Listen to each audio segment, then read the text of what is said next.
देखिए JEE main 5 सितंबर का paper है इवनिंग शिफ्ट का। फर्स्ट क्वेश्चन में आपसे बोला था कि एक एडियाबेटिक प्रोसेस के थ्रू एक डायटोमिक गैस है, इसका डेंसिटी हमने 32 टाइम्स कर दी है। तो फाइनल प्रेशर अगर इनिशियल प्रेशर का n टाइम्स हो चुका है तो n की वैल्यू कितनी होगी। तो आपको पता है for adiabatic process P1 V1 की पावर गामा इक्वल होगा P2 V2 की पावर गामा के। यहाँ से वॉल्यूम को मैं मास अपॉन डेंसिटी लिख सकता हूँ, मास तो सेम ही था, तो P1 अपॉन D1 की पावर गामा इक्वल हो जाएगा P2 अपॉन D2 की पावर गामा। इनिशियल प्रेशर को P मान लिया है, इनिशियल डेंसिटी को D मान लिया है, फाइनल प्रेशर NP है, डेंसिटी 32D है।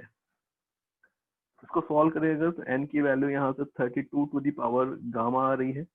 32 means 2 to the power 5 to the power gamma, and for diatomic gas gamma is equal to 7 by 5. So n equal आ रहा है 2 to the power 7, that is 128. So correct option is option 2. Next question में बोला जा रहा है कि एक radio active nucleus है जो दो डिफरेंट प्रोसेस से थ्रू डीके हो रहा है, दोनों ही प्रोसेस के लिए आपको हाफ टाइम गिवन है। इफेक्टिव हाफ टाइम कितना होगा, तो ऐसे प्रॉब्लम्स के अंदर जो इफेक्टिव हाफ टाइम होता है उसका रिलेशन ये वाला हमें पता होता है 1/T1 plus 1/T2।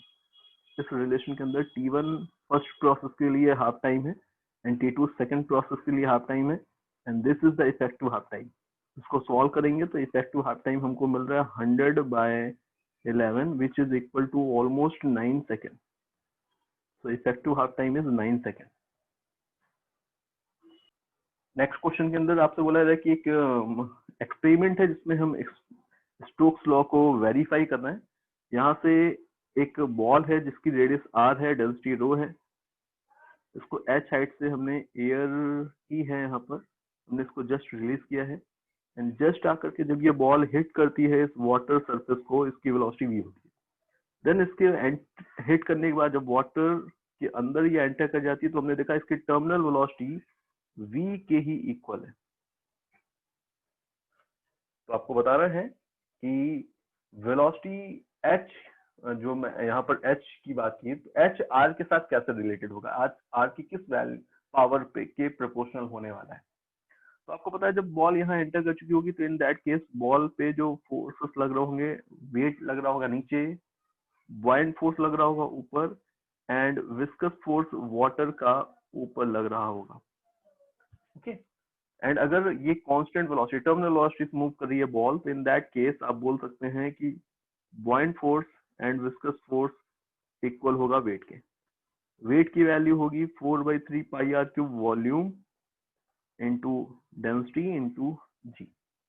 बॉइंट force equal होगा 4/3 pi r cube, let the density of water is rho W into g, and viscous force equal होने वाला 6 पाई नीटा आर वी। इसको सॉल्व करेगा तो 6 pi eta r v equal होगा 4/3 pi r cube ji rho minus rho of water. यहाँ से अगर देखें तो v प्रोपोर्शनल आ रहा है r टू द पावर 3 के, r टू द पावर 2 के। v इक्वल था √2gh के, तो √h is proportional to r to the power 2, so h is proportional to r to the power 4. So third option is the correct option. देखिए fourth question है, इसके अंदर आपसे बोला जा रहा है कि एक ड्राइवर है कार में जो एक वर्टिकल वॉल की तरफ अप्रोच कर रही है। उसने देखा कि जो साउंड है हॉर्न का जो फ्रीक्वेंसी है ये 440 हर्ट्ज से 480 हर्ट्ज हो जाती है जब ये रिफ्लेक्ट होकर के आ रहा है वॉल से। साउंड की स्पीड आपको एयर में गिवन है 345 metre per second, then speed of car आपको बताना है। तो ऐसे क्वेश्चंस के अंदर आपको पता है कि अगर यहाँ पर ये मैं कंसिडर करूँ कि लेट ये वॉल है एंड यहाँ पर ये कार थी, इस कार का ड्राइवर, इसकी एक्चुअल फ्रीक्वेंसी f है, f की वैल्यू 440 हर्ट्ज है। लेट ये जो कार है यही सोर्स ऑफ साउंड है, इसको मैंने vs बोल दिया इसकी स्पीड को। अगर ये इस स्पीड से जाएगी, vs स्पीड से जाएगी, तो रिफ्लेक्टेड साउंड की जो फ्रीक्वेंसी होती थी उसका जो रिलेशन होता था वो होता था v plus vs upon v minus vs into f।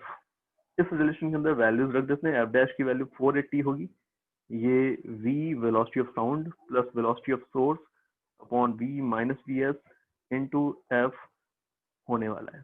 इसको सॉल्व करें तो 480 अपॉन 440, 0 से 0 cancel, v plus V S upon v minus V S, ये बन रहा है। यहाँ से कॉम्पोनेंट और डिविडेंड में लगा देते हैं तो 480 प्लस 44 92 अपॉन 480 माइनस 44 4 इक्वल होगा 2v अपॉन 2vs। यहाँ से vs की वैल्यू मुझे इक्वल दिख रही 4 इंटू v मीन्स 345 अपॉन 92। हमें आंसर किलोमीटर पर आवर में देना है, तो किलोमीटर पर आवर के लिए मैंने 18/5 का भी मल्टीप्लाई कर रखा है। इसको सॉल्व करेंगे जब आप, तो ये वैल्यू आने वाली 54 kilometre per hour.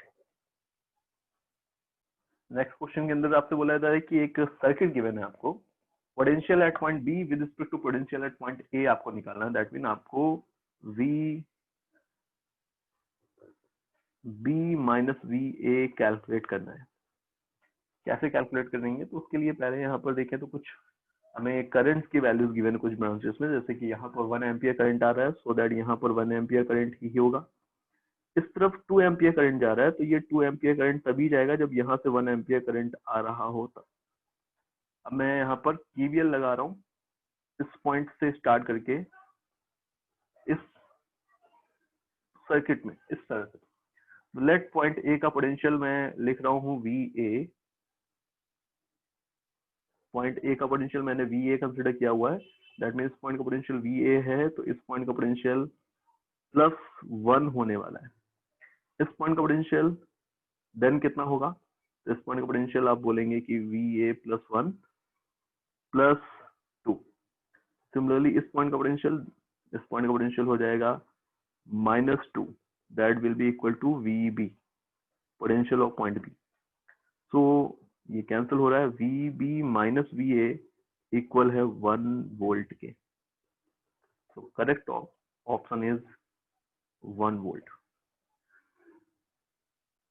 Next question में आपसे बोला जा रहा है कि 10 charges are placed on the circumference of circle of radius r। Late ये एक सर्कल है, इसकी सर्कमफ्रेंस पे हमने 10 चार्जेस को रखा हुआ है, and alternate charges 1 3 5 7 9 have charges plus q, while 2 4 5 6 8 10 have charge minus q. The potential v and the electric field e at the center of the circle are respectively. तो अब अगर इस तरह से मैं चार्जेस रख दूं q, देखिए 1 2 3 4 5 6 7 8 9 10, एंड ये q पॉजिटिव है, प्लस q है, एंड यहाँ पर मैंने रखे हैं माइनस q। तो आपको दिख रहा है सेंटर के अबाउट सिमेट्री बन रही है सिंपली, एंड अगर सेंटर के अबाउट सिमेट्री बन रही है तो electric field at this position will be 0, तो इलेक्ट्रिक फील्ड 0 होगी। एज वेल एज पोटेंशियल देखें तो सारे के सारे चार्जेस इक्वल मैग्नीट्यूड के हैं, सारे के सारे चार्जेस इक्वल पोटेंशियल यहाँ पे कंट्रीब्यूट करेंगे, तो पोटेंशियल भी सेंटर पे 0 होने वाला है। So first option is the correct option. Okay, next question में आपसे बोला जा रहा है कि एक पैरेलल प्लेट कैपेसिटर है जिसकी प्लेट की लेंथ L है। लेट ये एक पैरेलल प्लेट कैपेसिटर है, प्लेट की लेंथ L कंसिडर कर रखी है, ठीक है। ये देखिए ऐसे कुछ, इसको मैंने एक बैटरी से कनेक्ट कर रखा है। प्लेट्स के बीच का सेपरेशन भी मेंशन है क्वेश्चन के अंदर, हमको separation between the plates is d। With भी यहाँ पर मेंशन है, अगर आप ऐसे कुछ ज्योमेट्री कंसिडर करें तो ये वाली जो विथ है ये w है। It is connected to a battery of EMF V, a dielectric slab of same thickness d, and the dielectric constant K equal to 4 is being inserted between the plates of capacitor. At what length of the slab inside plates will the energy stored in the capacitor be 2 times the initial energy stored? तो initially जो energy store थी capacitor में वो आप ऐसे लिखेंगे कि half C0, जब कोई भी स्लैब नहीं थी तो इसका कैपेसिटेंस मैंने C0 लिया हुआ, हाफ C0 V²। जब यहाँ पर आप कोई कैपेसिटर कोई डाइलेक्ट्रिक इंसर्ट करा देंगे तो इसका कैपेसिटेंस चेंज होकर के लेफ्ट C हो गया है, तो half CV² will be the energy store. U final will be the 2 times of initial energy store, ऐसा क्वेश्चन के अंदर कंडीशन गिवन है। सो दैट यहाँ से आपको दिखेगा C की वैल्यू 2 टाइम्स ऑफ C0 होनी चाहिए। This is first equation. अब जब ये कैपेसिटर पार्शियली फिल्ड होगा, देखिए जब ये कैपेसिटर पार्शियली फिल्ड होगा किसी डाइलेक्ट्रिक से, लाइक दिस, और वो भी इस तरह से फील्ड होना चाहिए सो दैट कि यहाँ पे जो कैपेसिटेंस है वो 2C0 हो। तो अब इस पार्ट में कैपेसिटेंस कैसे लिखेंगे, तो आपको पता है जितने पार्ट का कैपेसिटेंस, जितने पार्ट में डाइलेक्ट्रिक स्लैब है उसका कैपेसिटेंस ऐसे लिखा जाएगा 4 epsilon naught A area. Let ये वाली लेंथ में एल डैश कंसिडर कर रहा हूँ, एल डैश ही हमारा आंसर होने वाला है। तो एल डैश इंटू डब्ल्यू, तो K epsilon naught A by D, this is the capacitance of part 1। इस पार्ट का कैपेसिटेंस कितना था, एंड इस पार्ट का capacitance epsilon naught L dash minus L minus L dash into W by D. This will be equal to C, and which is equal to, this will be equal to C, and C is equal to 2 times of C naught.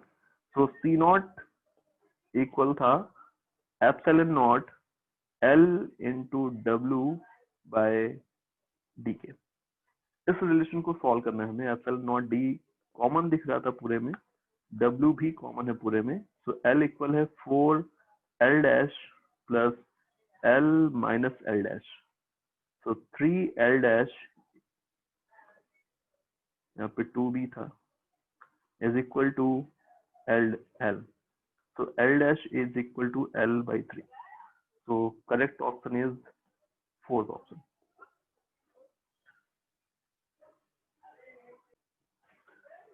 Next question में बोला जा रहा है कि a ring is hung on a nail, let ये एक ring है, इसको मैंने एक नेल है जिसपे हैंग कर रखा है इस तरह से कुछ। It can oscillate without slipping on sliding in its plane with the time period T1। तो एक बार ये इस प्लेन के अबाउट ही ऐसे अपने ही प्लेन में ये इस तरह से ऑसिलेट कर दिया, T1 टाइम पीरियड है इस केस में। एंड सेकंड केस के अंदर ये रिंग कुछ इस तरह से ऑसिलेट कर रही है अपने प्लेन के परपेंडिकुलरली। प्लेन के परपेंडिकुलरली का मीन्स हुआ इस सेंस में, एंड इस सेंस में जो टाइम पीरियड है वो T2 है। ओके, तो फर्स्ट केस पे जो टाइम पीरियड है उसका रिलेशन आपको पता है कि हम ऐसे लिखते थे T1 इक्वल होगा 2 pi under root I by C, where I is the moment of inertia. इस पॉइंट के अबाउट अगर आप मोमेंट ऑफ इनर्शिया आपको लिखना है, लेट मास m अगर मैं कंसिडर कर लूं रिंग का, देन दैट केस ये इक्वल होगा सेंटर के अबाउट जो मोमेंट ऑफ इनर्शिया होगा that will B ICM m r square plus m into parallel axis theorem लगाएंगे, परपेंडिकुलर डिस्टेंस दोनों एक्सिस, इस एक्सिस सेंटर से पास होने वाली ये एक्सिस और इस नेल के अबाउट जो है, आप ये जो नेल वाली एक्सिस दिख रही है आपको, इसके अबाउट आपको पैरेलल एक्सिस थ्योरम लगानी, तो ये m r स्क्वायर ही ऐड होगा। तो ये टोटल मोमेंट ऑफ इनर्शिया होगा और सेंटर ऑफ मास की position from the axis of rotation will be r। Second case में अगर टाइम पीरियड लिखेंगे तो ये इक्वल होगा 2 पाई अंडर रूट। अब आपको इस प्लेन के परपेंडिकुलरली, दैट मीन ये एक्सिस जो है इसके अबाउट मोमेंट ऑफ इनर्शिया लिखना है। इसके अबाउट मोमेंट ऑफ इनर्शिया लिखना, सेंटर ऑफ मास से पास होने वाली ये जो पैरेलल एक्सिस, इसके अबाउट मोमेंट ऑफ इनर्शिया पता होना चाहिए, एंड ये मोमेंट ऑफ इनर्शिया होगा हाफ m r स्क्वायर। तो इस बार half m r square ICM plus m into perpendicular distance r का स्क्वायर डिवाइडेड बाय r। इसको सॉल्व करेंगे तो T1 बाई T2, इस बार आपको दिख रहा है कि बाकी सब कुछ कॉमन है, यहाँ पर 2mr स्क्वायर था, यहाँ पर 3/2mr स्क्वायर था, तो ये 2/3/2 ये बन रहा है। So that will be 2 T1 by T2 equal होने वाला है 2/√3। सो correct option is 2/√3, second option. Next question में बोला है स्पेसशिप स्टेशनरी इंटरप्लेनेटरी डस्ट।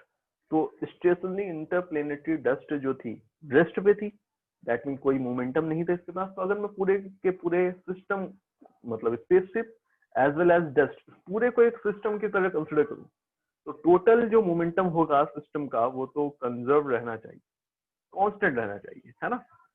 तो P इक्वल होगा किसी भी इंस्टेंट पे जो टोटल मोमेंटम होगा वो तो m इंटू वी होगा। अगर मैं इसको डिफरेंशिएट करूं तो dp by dt, rate of change of momentum equal होगा dm by dt into V plus m into D V by D T. Okay, dp by dt rate of change of momentum तो zero होगा क्योंकि total momentum conserve रहने वाला है, this is zero. dm by dt is the rate, जो किसी भी instant पे जो रेट है वो आपको यहाँ पे मेंशन है bv स्क्वायर, तो this will B bv square into v plus m into a, so m into a is equal to minus bv cube. So acceleration at a general instant is minus bv cube upon m, where m is the instantaneous mass. Instantaneous mass को यहाँ पर m t से represent किया गया किसी instant t पर, so first option will be the correct option. Next question में बोला जा रहा है आपसे कि दो डिफरेंट वायर्स हैं जिनकी लेंथ L1 एंड L2 है। लेट एक ये वायर है एंड एक ये वायर है, दोनों की लेंथ आपको L1 एंड L2 मेंशन है। Let this is L1, this is L2। दोनों के लिए linear coefficient of expansion α1 and α2 है। दोनों का एंड टू एंड ज्वाइन कर दिया है। Okay, then the effective temperature coefficient of linear expansion is, effective temperature coefficient आपको बताना है। तो इफेक्टिव टेम्परेचर कोएफिशिएंट बताना है, दैट मीन हम इस पूरे के पूरे रॉड को एक इस तरह के अरेंजमेंट के फॉर्म में देखें अगर, like L1 plus L2, late इसके लिए इफेक्टिव अल्फा जो है वो मैंने ये कंसिडर कर लिया है। तो according to linear expansion, first rod में जो एक्सपेंशन होगा उसके अकॉर्डिंग किसी टेम्परेचर थीटा पर जो इसका जो इसकी लेंथ लिखेंगे हम वो लिखेंगे 1 plus α1 into theta. Second rod की जो लेंथ लिखेंगे वो L2 1 प्लस α2 इंटू थीटा होगा। एंड कंबाइंड रॉड की जो लेंथ लिखेंगे किसी भी टेम्परेचर थीटा पर L1 plus L2 1 plus alpha effective into theta होगा। दोनों ही लेंथ इक्वल होनी चाहिए, so L1 1 plus α1 into theta plus L2 1 plus α2 into theta equal होने वाला L1 plus L2 1 plus alpha effective into theta. इसको solve करें तो L1 प्लस L2 इधर भी होगा उधर भी होगा, कैंसिल होगा, तो L1 α1 प्लस L2 α2 इक्वल होने वाला L1 plus L2 into alpha effective. तो अल्फा इफेक्टिव यहाँ से आपको मिल रहा है L1 α1 plus L2 α2 upon L1 plus L2। तो final answer is first answer. Next question में देखिए आपसे बोला जा रहा है कि दो कोहेरेंट सोर्सेस ऑफ साउंड है S1 and S2 and wavelength भी गिवन है 1 मीटर है। दोनों के बीच का सेपरेशन 1.5 है। एक लिसनर है जो पॉइंट L पर इनिशियली था, पॉइंट L पर इसने मिनिमम इंटेंसिटी ऑब्जर्व की। देन लिसनर इस लाइन के अलोंग मूव कर रहा है keeping the distance from S2 fixed. अब इसने देखा कि एडजेसेंट मिनिमम एडजेसेंट मैक्सिमम इसको इस पॉइंट पर मिला। देन इस इंस्टेंट पर जब इसको नेक्स्ट मैक्सिमा मिला होगा उस इंस्टेंट पर ये जो डिस्टेंस है फ्रॉम S1 D है, इस D की वैल्यू ही हमको फाइंड आउट करनी है। तो इनिशियली पॉइंट L पर जब ये ऑब्जर्वर था, ये लिसनर था, तो इन दैट केस S1 से आने वाली जो साउंड था और S2 से आने वाला जो साउंड था, दोनों के बीच में पाथ डिफरेंस कितना है, लेट ये फाइंड आउट कर लेते हैं। तो उसके लिए मैंने ये वाली लेंथ x कंसिडर कर रखी है। x कितना होगा, तो सिंपली राइट एंगल ट्राइंगल है तो पाइथागोरस में लगा करके लिख सकता हूँ कि x की वैल्यू इक्वल होने वाली है 2 स्क्वायर प्लस 1.5 का स्क्वायर। तो x की वैल्यू आपको 6.25 root under root 6.25 means 2.5 metre मिलने वाली है। तो पॉइंट L पर जो पाथ डिफरेंस था आपको 2 माइनस 2 और 2.5 का डिफरेंस आपको लेना है मीटर। तो path difference is equal to 0.5 metre. अब डेफिनेटली मिनिमा के लिए पॉइंट L पे जो पाथ डिफरेंस होगा वो λ/2 का ऑड मल्टीपल होगा। लेट n λ/2 इक्वल है 0.5 के, where n is equal to 1 3 5 and so on. इसको सॉल्व करें अगर तो n इंटू लैम्डा 1 इक्वल है 1 के, तो n की वैल्यू जो मिल रही है मुझे यहाँ पर वो 1 के इक्वल है। ओके, 1 के इक्वल यहाँ पर मुझे n की वैल्यू तो नेक्स्ट मैक्सिमा कहाँ पर आएगा? तो नेक्स्ट मैक्सिमा कहाँ पर आएगा? इन n इक्वल टू 1 और n इक्वल टू 3 के बीच में, मीन्स n इक्वल टू 2 पर। बताइए, समझ पा रहे हैं ये पॉइंट? लैम्डा बाई 2 है अभी पाथ डिफरेंस, तो मैक्सिमा कहाँ पर आएगा? नेक्स्ट वाला जहां पर पाथ डिफरेंस एग्जैक्टली लैम्डा हो जाएगा। तो पॉइंट, इस पॉइंट को मैंने पॉइंट P बोल दिया है, तो एट पॉइंट P जो पाथ डिफरेंस होगा वो लैम्डा होना चाहिए। तो लैम्डा होगा पाथ डिफरेंस, एंड लैम्डा को मैं ऐसे लिख सकता हूँ, पाथ डिफरेंस को ऐसे लिख सकता हूँ d माइनस 2। लैम्डा 1 इक्वल है d माइनस 2 के, सो d की वैल्यू इक्वल होगी 3 metre. So correct answer is option 3। देखिए नेक्स्ट क्वेश्चन में आपसे बोला है in the circuit shown charge on the 5 microfarad capacitor is. 5 microfarad capacitor का जो कैपेसिटर है, कैपेसिटेंस का जो कैपेसिटर है, इस पे चार्ज कितना होगा ये हमको बताना है। लेट मान लेते हैं इस बैटरी के थ्रू Q1 चार्ज फ्लो होता है एंड इसके थ्रू Q2 चार्ज फ्लो होता है इस पोलैरिटी के साथ। तो यहाँ पर चार्ज आने वाला है Q1, यहाँ पर माइनस का Q1, यहाँ पर Q2, यहाँ पर माइनस का Q2। आपको होता है बैटरीज हमेशा क्लोज साइकिल में ही चार्ज का फ्लो कराती हैं, तो यहाँ पर Q1 प्लस Q2 चार्ज आएगा, तो इसकी इस प्लेट पर आएगा Q1 प्लस Q2 एंड यहाँ पर आएगा minus Q1 minus Q2। And finally ये जो चार्जेस इन बैटरीज में सप्लाई किए होंगे ये इनके नेगेटिव टर्मिनल से वापस भी इनको मिल चुके होंगे। तो let this kind of charge distribution हमने कंसिडर कर रखा है। मुझे यहाँ पर सिंपली केवीएल अप्लाई करके यहाँ पर इक्वेशन लिखनी होगी। तो लेट मैं किसी भी पॉइंट का पोटेंशियल 0 एज्यूम कर सकता हूँ अपने कन्वीनियंस के हिसाब से। तो लेट मैंने इस पॉइंट का पोटेंशियल 0 एज्यूम कर रखा है, पॉइंट O का। मैं ये वाला लूप कंसिडर कर रहा हूँ। देखिए मैं ये वाला लूप कंसिडर कर रहा हूँ। इस वाले लूप के अंदर मैं केवीएल अप्लाई कर रहा हूँ। इनिशियल पॉइंट O का पोटेंशियल 0 था। नेक्स्ट पॉइंट, इस पॉइंट का जो पोटेंशियल होगा +6 होने वाला है। इस पॉइंट का भी पोटेंशियल सिमिलरली इतना ही था। एंड इस पॉइंट का जो पोटेंशियल होगा, अब मैं पॉजिटिवली चार्ज प्लेट से निगेटिवली चार्ज प्लेट की तरफ जा रहा हूँ, तो पोटेंशियल कम हो जाएगा। माइनस का Q1 बाई माइक्रोफैराड 2, मैंने चार्जेस भी माइक्रोकूलॉम में ही ले रखे हैं, सो Q1 बाई 2। इस पॉइंट का पोटेंशियल इतना है, तो इस पॉइंट का पोटेंशियल कितना होगा? इस पॉइंट का पोटेंशियल की मैं बात कर रहा हूँ, तो this will be Q2 by 4 and जितना पोटेंशियल इस पॉइंट का होगा वही पोटेंशियल मुझे इस पॉइंट का भी दिखने वाला है। एंड इस पॉइंट का पोटेंशियल अगर इतना है, तो इस पॉइंट का पोटेंशियल अगेन माइनस का 6 इक्वल होगा 0 के। इसको सॉल्व करें तो ये कैंसिल हो रहा है। Q1 बाई 2 इक्वल होगा Q2 बाई 4 के, हेंस 2Q1 इक्वल है Q2 के। This is first equation. This is first equation simply जो मैंने यहाँ पर ऑब्टेन की है। ओके, नेक्स्ट अभी मुझे एक इक्वेशन और चाहिए होगी क्योंकि 2 अननोन है, तो मैं अब यहाँ पे एक सेकंड लूप लेने जा रहा हूँ। मैंने ये वाला लूप कंसिडर किया हुआ है, ठीक है। इनिशियल पॉइंट O से स्टार्ट कर रहा हूँ, तो पॉइंट O का पोटेंशियल 0 था। नेक्स्ट पॉइंट जो था उसका पोटेंशियल +6, नेक्स्ट पॉइंट का पोटेंशियल माइनस का Q1 बाई 2।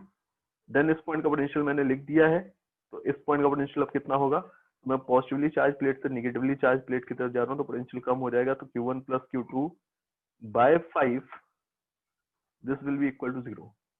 इस इक्वेशन को सॉल्व करते हैं, तो मैंने यहाँ पर एलसीएम लिया हुआ है, 10 आएगा।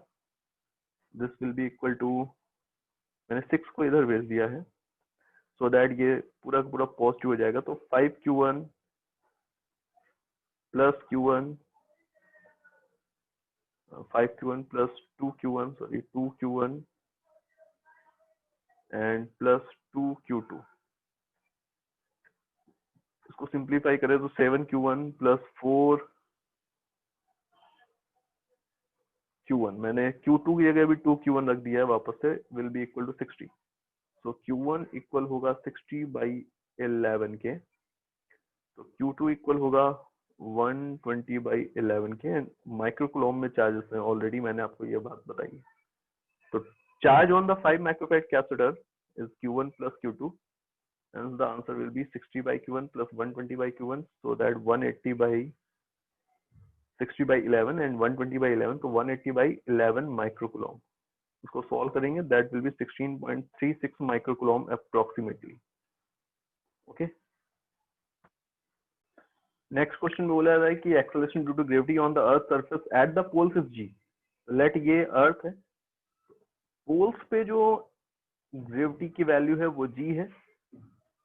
इक्वेटर पे जो ग्रेविटी की वैल्यू होगी, अगर हम इसके रोटेशनल मोशन को इफेक्टिवली तो आपको पता है यहाँ पे जो वैल्यू होगी वो g minus are omega square हो जाने वाली है। अब जब एक स्प्रिंग बैलेंस के हेल्प से एक बॉडी है जिसका वेट हम लोग निकाल रहे हैं अगर एक ऑब्जेक्ट का, तो इक्वेटर पे एच हाइट पे वेट निकालें अगर, m into G effective at H height, तो एच हाइट की वैल्यू यहाँ पर एच के लिए भी गिवन है कि H very very smaller than R है, तो ये g की वैल्यू एच हाइट पे 1 minus two H by R होगी। इफेक्टिव वेट इसका जो निकलेगा एच हाइट पे एट पोल्स वो इतना होगा। एज वेल एज इक्वेटर पे अगर हम जस्ट सरफेस पे अगर वेट निकालेंगे by the help of spring balance, तो इफेक्टिव वेट जो होगा वो m g minus are omega square होगा। This will be the relation, and दोनों ही पॉइंट पे जो वेट है वो सेम ही हमको मिल रहे हैं, तो हमें यहाँ पर बताना है इन दैट केस एच कितना होगा। तो अब इस रिलेशन को सॉल्व कर देते हैं, एम से एम कैंसिल हो रहा है, g minus are omega square will be equal to g minus two g h by r. G से जी कैंसिल हो रहा है, यहाँ पे एच की वैल्यू आपको इक्वल दिख रही है R square omega square upon two G. So fourth option is the correct option. देखिए नेक्स्ट क्वेश्चन क्या है कि एक आयरन रॉड है जिसका वॉल्यूम आपको गिवन है, रिलेटिव परमिएबिलिटी गिवन है आपको, आपसे बोला जा रहा है कि इसको एक सोलोनाइट के अंदर जिसमें turns density 10 turns per centimetre है, इसके अंदर हमने एज अ कोर प्लेस कर रखा है। लेट अगर ये एक सोलोनाइट होता, एंड सोलोनाइट पे टर्न डेंसिटी आपको गिवन होती एंड इसके हर एक टर्न पे जो करंट फ्लो हो रही है लेट आई होती है, तो इसके अंदर किसी भी पॉइंट पे इन अब्सेंस ऑफ एनी मीडियम जो फील्ड होने वाली थी वो म्यू नॉट एन आई होती। आप यहाँ से B naught by mu naught लिखेंगे अगर, तो ये एन आई होगा। मैग्नेटाइजिंग फील्ड एच इक्वल होगी अभी एन आई के। अब इस मैग्नेटाइजिंग फील्ड के अंदर हमने एक आयरन कोर को रख दिया है जिसकी परमिएबिलिटी म्यू आर 1000 है। देन दैट केस आपको पता है कि म्यू आर इक्वल होगा 1 plus susceptibility. Okay, mu R की value 1000, 1 plus chi means susceptibility, ये होगी intensity of magnetisation upon magnetising field N I. 1000 minus 1 is almost equal to 1000, so intensity of magnetization will be 100 times 1000 times of Ni।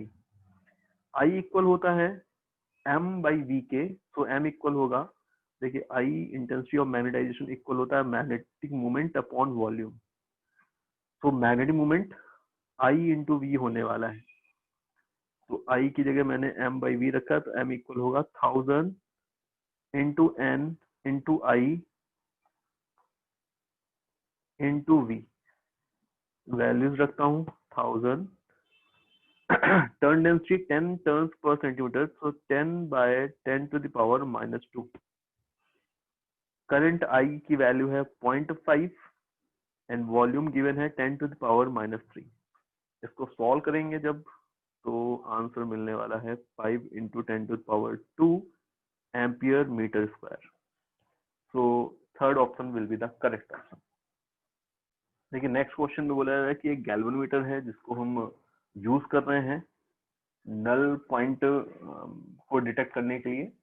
If on passing a current of 6 milliampere, it produces a deflection of 2 degree, its figure of merit is। तो figure of merit means पर ampere कितने division में deflection देने वाला है, ये हमको बताना है, ठीक है। सो 2 division is equal to 2 degree, ये एज्यूम करके यहाँ पर चल रहा है।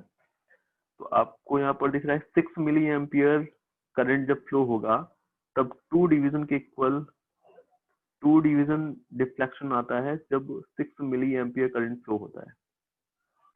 तो 1 डिवीजन के करस्पॉन्डिंग जो डिफ्लेक्शन होगा वो 3 into 10 to the power minus 3 milli ampere होने 3 into 10 to the power minus 3 ampere होने वाला है।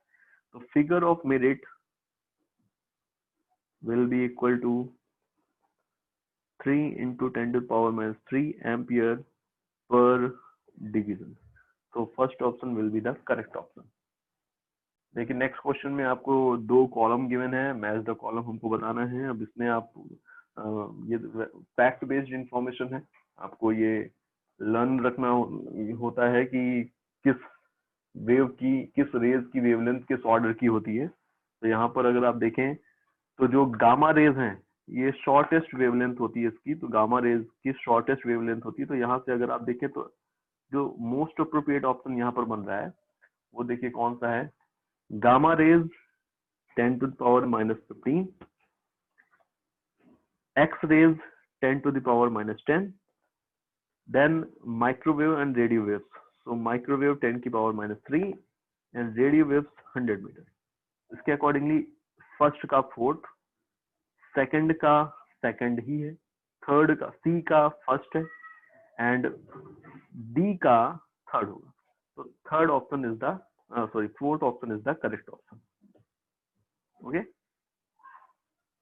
ओके, नेक्स्ट क्वेश्चन में आपसे बोला है कि एक इनफाइनेटली लॉन्ग स्ट्रेट वायर है carrying current I, one side open rectangular loop and a conductor C with a sliding connector R located in the same plane. कुछ इस तरह का अरेंजमेंट गिवन है कि एक ये वायर है इनफाइनेटली लॉन्ग है, करंट आई कैरी कर रहा है, और एक यहाँ पर एक ये कंडक्टर है वन साइड ओपन, इसके ऊपर एक कंडक्टर ये है जो स्लाइड कर रहा है। स्लाइडिंग कंडक्टर की लेंथ एल गिवन है, सिर्फ ये वाला कंडक्टर मूव कर रहा है और कोई भी कंडक्टर मूव नहीं कर रहा है, और इस कंडक्टर का रेजिस्टेंस भी आपको मेंशन है। अब सेपरेशन किसी भी इंस्टेंट पे ये आर डिस्टेंस पे था इस वायर से, तो आर के फंक्शन के फॉर्म में आपको करंट कितनी इंड्यूस होगी इस लूप के अंदर ये बताना है। तो आपको दिख रहा है कि यहाँ पर ये जो कंडक्टर होगा, ये कंडक्टर इस वायर की वजह से जो फील्ड होगी उस फील्ड के अंदर मूव कर रहा है, तो मोशनल ईएमएफ इसके अंदर जनरेट होगा। लेट किसी भी इंस्टेंट पर अगर मोशनल ईएमएफ मुझे लिखना है तो ई इक्वल होगा बी वी एल के, ई की value B V L, B की वैल्यू कितनी होगी, बी की वैल्यू होगी mu naught I upon 2 pi R. किसी भी जनरल इंस्टेंट पे जब ये आर डिस्टेंस पे इतनी फील्ड होगी external into V into L. अगर ईएमएफ इतना है तो लूप में जो करंट इंड्यूस होगा वो ई बाई आर हो जाएगा, तो आई इक्वल होगा mu naught upon 2 pi I V L upon 2 pi आगे लिख लिया मैंने, capital R into small r. तो first option will be the correct option. इसके अंदर गिवन है नेक्स्ट क्वेश्चन में कि quantities x y and z हमें गिवन है, आपको बताना है कि कौन सा ऑप्शन करेक्ट होगा। अगर हम देखें तो एक्स जो है 1 upon mu naught epsilon not, या और कुछ नहीं है बल्कि स्पीड ऑफ लाइट का ही रिलेशन है। स्पीड ऑफ लाइट तो x is equal to C and dimension लिखेंगे अगर x की तो ये एल टी माइनस 1 होने वाला है। y इक्वल है ई बाई बी के, एंड ये भी हमको नोन है, इलेक्ट्रोमैग्नेटिक वेव के अंदर ये रिलेशन हम पढ़ते हैं कि ई बाई बी सी के इक्वल होता है, तो y भी c के इक्वल है, तो ऑल्सो इसकी भी डायमेंशन एल टी माइनस 1 है। z इक्वल है एल बाई सी आर के, where L is the length and C R. तो आरसी सर्किट के अंदर हमने पढ़ा था कि टाइम कांस्टेंट आरसी के इक्वल होता है, एंड टाइम कांस्टेंट की डायमेंशन टाइम के ही इक्वल होती है, तभी उसको टाइम कांस्टेंट कहते हैं। तो z की जो डायमेंशन होगी वो भी l upon T means L T minus 1 होने वाली है। तीनों की ही डायमेंशन सेम है, सो दैट यहाँ पर आप बोल सकते हैं कि जो थर्ड ऑप्शन है ये करेक्ट ऑप्शन होगा। नेक्स्ट क्वेश्चन में आपको एक ग्राफ गिवन है, वीटी ग्राफ। आपको पॉइंट एफ जो गिवन है इसके लिए गिवन है कि ये जो लेंथ है ये 4.33 सेकेंड के इक्वल है। तो 4.33 means this will B 4 plus 1/3 second, 4 plus 1/3 second. Okay, आपको टोटल डिस्टेंस ट्रेवल बताना है। तो आपको पता है वीटी ग्राफ में total distance travel means total area under the graph, and total area under the graph हम कैसे लिख सकते हैं, तो एरिया अंडर द ग्राफ आपको निकालना है और पॉजिटिवली ही उसको ऐड करना है, क्योंकि डिस्टेंस पूछा गया है। डिस्प्लेसमेंट के केस में आपको इस वाले एरिया को नेगेटिव लेना था, बट अभी टोटल डिस्टेंस लिखनी है तो पॉजिटिव ही लेंगे। तो यहाँ पर इस वाले पार्ट का एरिया पार्ट 1, इस वाले पार्ट का एरिया पार्ट 2, इस वाले पार्ट का एरिया पार्ट 3, इस वाले पार्ट का area part 4।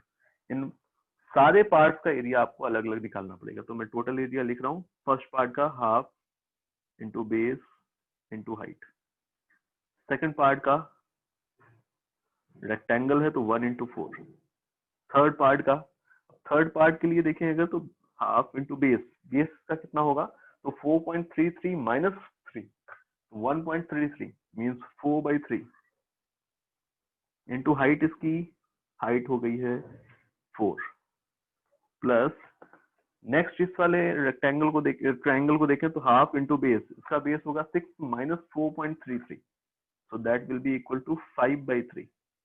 Okay 5/3 plus into इसकी हाइट 2, इसको सॉल्व करें so this is 4 plus 4 plus 2 8/3 plus 5/3. On solving we get the result 3. 8 into 3 24 plus 8 plus 5, so 24 plus 8 34 plus 32 plus 5 37, so total distance travel is 37/3 meter. देखिए next question में बोला है आपसे कि two zener diodes A and B having breakdown voltage 6 and 4 volts respectively are connected as shown in the circuit below. The output voltage V naught variation with input voltage linearly increasing with time is given by. आपसे बोला जा रहा है कि यहाँ पे जो input voltage है ये लीनियरली इंक्रीज हो रहा है, आउटपुट वोल्टेज का ग्राफ किस तरह का होगा। सबसे पहले आपको ये समझना पड़ेगा इनिशियली जब इनपुट वोल्टेज हमने 0 से स्टार्ट किया होगा, देखिए ग्राफ में आपको दिख रहा है इनपुट वोल्टेज जो है वो हमने 0 से ले रखा है, दैट मीन टाइम हमने इनिशियली 0 से ले रखा है, तो 0 से जब इसको स्टार्ट करेंगे तो इन दैट केस आपको क्या दिखेगा कि इस रेजिस्टेंस में जाने वाली जो करंट है उसके accordingly I into RL will be the output voltage. तो इनिशियली जैसे जैसे आप देखेंगे जब तक 4 वोल्ट या 6 वोल्ट इन दोनों से कम थी वैल्यू तब तक इन दोनों ही जेनर डायोड का जेनर ब्रेकडाउन नहीं हुआ है, एंड जब तक इनका जेनर ब्रेकडाउन नहीं होगा तब तक आपको पता है कि ये करंट को अलाउ नहीं करेंगे। तो जो भी करंट यहाँ पर आपने जो भी वोल्टेज अप्लाई किया होगा उस वोल्टेज के अकॉर्डिंगली यहाँ पर आपको आउटपुट मिल रहा होगा, करंट इसी रेजिस्टेंस के थ्रू जा रहा होगा, तो V नॉट की वैल्यू आपको V इन के साथ इनिशियली लीनियरली बढ़ती हुई दिखेगी। ओके हाँ, सारे ही ग्राफ्स के अंदर सेम चीज है, टाइम के साथ लीनियरली वोल्टेज बढ़ रहा है, बढ़ते बढ़ते जब इनपुट वोल्टेज जस्ट 4 वोल्ट को ऑब्टेन कर लेगा इनपुट वोल्टेज, उस इंस्टेंट के बाद आप बोलेंगे कि ये जो जेनर डायोड था ये अपने अंदर से भी करंट को अलाउ करेगा। अब इन दैट केस अगर यहाँ से I करंट आ रहा होगा तो उस I में से 4/5 I इधर जाएगा और I/5 इधर जाएगा। इट सिंपली मीन्स कि अगर वोल्टेज इनपुट वोल्टेज बढ़ाएंगे तो करंट बढ़ेगा, बट करंट के बढ़ने के साथ साथ आपको ये भी दिखेगा यहाँ पर कि करंट पूरा का पूरा अब इसमें नहीं जा रहा है बल्कि पहले से कुछ कम करंट ही जा रहा है, मतलब बढ़ तो रहा होगा रेजिस्टेंस, बढ़ तो रहा होगा आउटपुट वोल्टेज, बट पहले के कंपेरेटिवली जो रेट ऑफ इंक्रीज है वो थोड़ा सा कम हो चुका होगा। ओके तो इस इंफॉर्मेशन को दिखाता हुआ ग्राफ कौन सा है, तो आपको दिख रहा है कि यहाँ पर ये जो फोर्थ ऑप्शन इसमें दिख रहा है कि करंट सॉरी इनपुट वोल्टेज बढ़ने के साथ वो आउटपुट वोल्टेज बढ़ तो रहा है बट इसका जो रेट ऑफ इंक्रीज में इंक्रीमेंट है वो थोड़ा सा कम हो गया है। देन जब ये 6 वोल्ट को अचीव कर लेगा, 6 वोल्ट को अचीव करने के बाद आपको दिख रहा है कि यहाँ पर इसका जेनरल ब्रेकडाउन जब हो जाएगा तो इन दोनों एंड के अक्रॉस देखें अगर तो यहाँ पर सिर्फ और सिर्फ ये जेनर डायोड ही था, एक बार इसका ब्रेकडाउन हो गया तो जो भी एक्स्ट्रा करंट होगा वो इसके अंदर से पास हो जाएगा और इसके दोनों एंड के अक्रॉस जो वोल्टेज है वो 6 वोल्ट ही मेंटेन होकर के रह जाएगा। तो ये यहाँ पर सिंपली वोल्टेज रेगुलेटर की तरह काम करने लगेगा, 6 वोल्ट वोल्टेज ही रह जाएगा फाइनली, तो फाइनल वोल्टेज 6 वोल्ट हो जाने वाला जो कि फोर्थ ऑप्शन में आपको दिख रहा है, तो fourth option will be the correct option. Next question में आपसे बोला है कि एक प्रिज्म है जिसका एंगल ऑफ प्रिज्म 1 डिग्री है, रिफ्रैक्टिव इंडेक्स V1 है, a good estimate for the minimum angle of deviation in degrees is close to। तो आपको पता है कि in case of thin prism जो डेविएशन होता है उसका रिलेशन हम ये लिखते हैं a mu -1, सो 1 डिग्री में लिया है मैंने, ये mu -1 की वैल्यू 1.5 -1 हो गई है, ये डेल्टा है, so this will B 1 into 0.5, so 0.5, this is 0.5 and ये इक्वल है n/10 के, सो n की वैल्यू यहाँ पर मुझे मिल रही है 5, सो आंसर इज 5। देखिए इस क्वेश्चन के अंदर नेक्स्ट क्वेश्चन के अंदर आपसे बोला जाए कि थिन रॉड है जिसका मास 0.9 kg है, लेंथ 1 मीटर है, is suspended at rest from one end and so that it can freely oscillate in the vertical plane. इस वर्टिकल प्लेन में ये रॉड इस तरह से फ्रीली ऑसिलेट कर सकती है। एक पार्टिकल है 0.1 kg का, इस तरह से मूव करता हुआ आता है एंड आकर के इस एंड पे हिट करता है, हिट करके स्टिक हो जाता है। The angular speed of the rod immediately after the collision, तो आफ्टर द कोलिजन जो एंगुलर स्पीड होगी वो कितनी होगी ये हमको बताना है। तो जस्ट आफ्टर द कोलिजन मैं स्ट्रेट ड्रॉ कर देता हूँ।